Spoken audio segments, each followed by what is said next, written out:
I guess the main difference, I think, is the depth of material that people can access.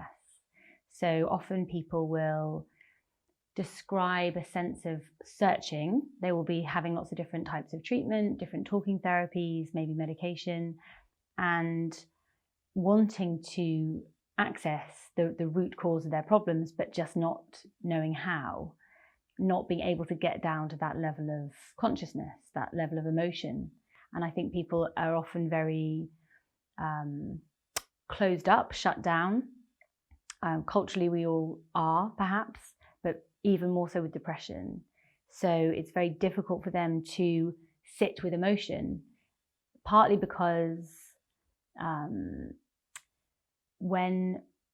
if you think about it in terms of the default mode network, if people are in that ego mind trap and they are stuck in their heads and ruminating is taking up their day, then that becomes the most prevalent part of their experience often. And what psychedelics can do is interrupt that and help people access the much, much deeper emotional states that often they feel that they have never accessed before.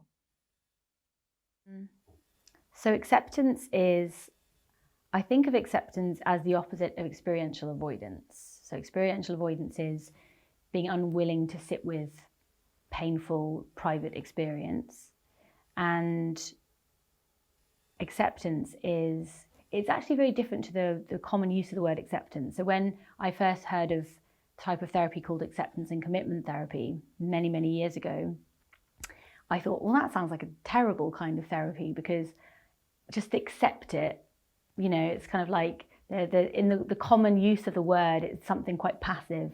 Just accept it. It's okay. It's almost like just move on from it. But in the psychotherapeutic frame of mind, acceptance is actually something very active. It's not passive. It's not just saying, oh, I accept this and I'm just going to ignore it. It's the opposite. It's saying, I'm going to greet this experience and delve deeper into it and let it take me over and surrender to it. So it's a very embodied experience. Often it's quite visceral and often very difficult and challenging. The psychedelic experience is so, if it's a high dose session or if somebody's responding to it in a way, because we do see in our research that even with high doses, sometimes people don't respond to them. But if somebody is having a response in a psychedelic session, it's usually so intense and overwhelming sometimes and overpowering that people can actually get in touch with this process of their mind trying to hold on and slowly receding as the experience takes hold, and that ego chatter becoming drowned out by something else. And so that is what helps the acceptance, because even if they want to hold on often, and they often try to, it's like almost like if you imagine kind of like being on the edge of a cliff and feeling yourself sliding down the side, and people are kind of gripping on with their fingers and they're really trying to stay on, but at a certain point they just let go, they just fall because they can't hold on anymore. And it's that falling that allows people to surrender, let go, be with the emotions rather than thinking all the time. So the other thing about the psychedelic experience is that it's so ineffable that language is rendered less important often, because people can't even put their experience into words, even if they tried. And they know that they can't explain it to anyone. So in a way, they don't even try and understand it really in the way that they might understand usual experience. So there's a sense of just being with it, because it can be so amorphous and strange that it's that, I think it's the intensity of it and the beyond words quality of it that help people engage with the emotional quality of experience.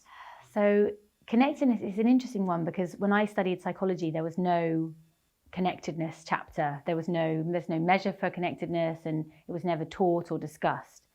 But in the psychedelic research world for many, many years or decades, people have known that connectedness is an important feature of the psychedelic experience and the after effects. So what connectedness is so hard to describe. It is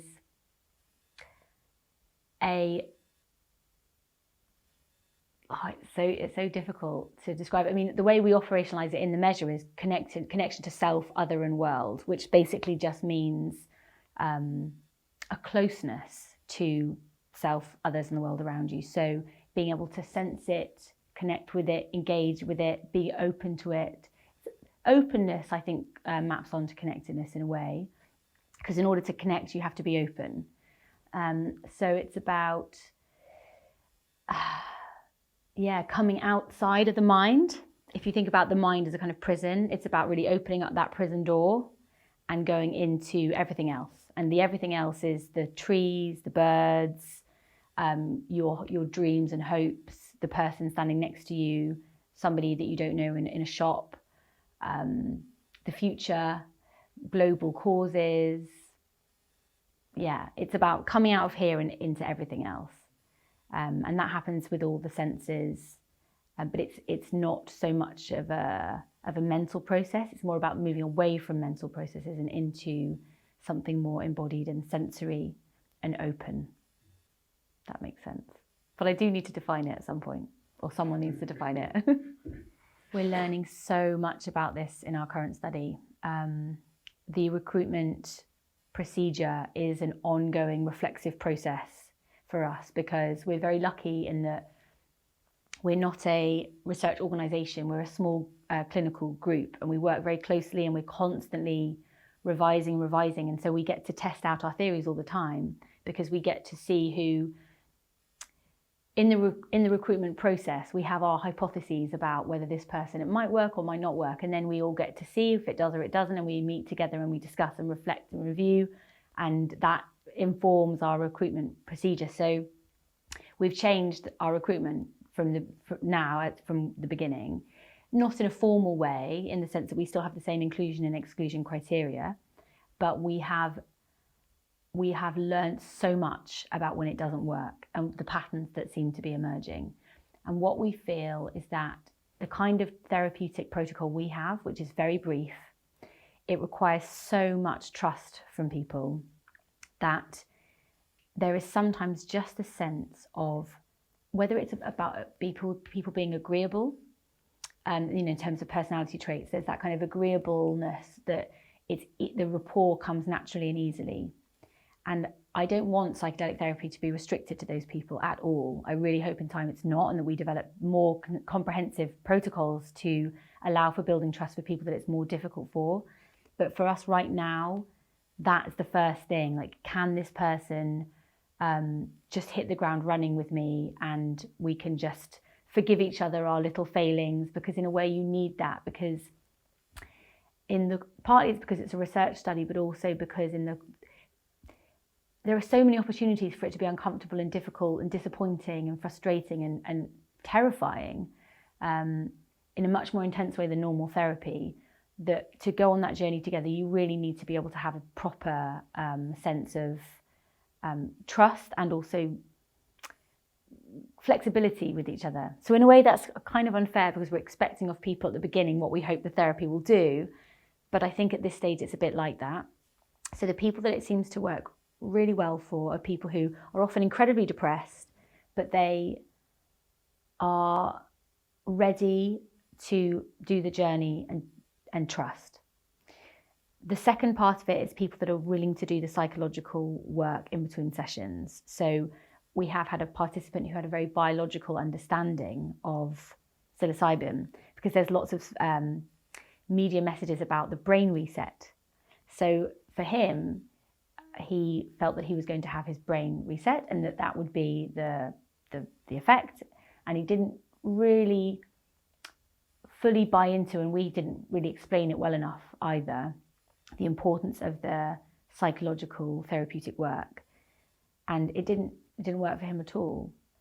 So, and it was difficult for us, because we felt like we really wanted to, we could see that the psilocybin was having an effect, but the way he interpreted the effects was that this was a side effect of a drug that was going to reset his brain, and that the frustration he felt in his hands and the kind of turbulence that he felt, he saw as a side effect, and I thought it was anger that wanted to be expressed.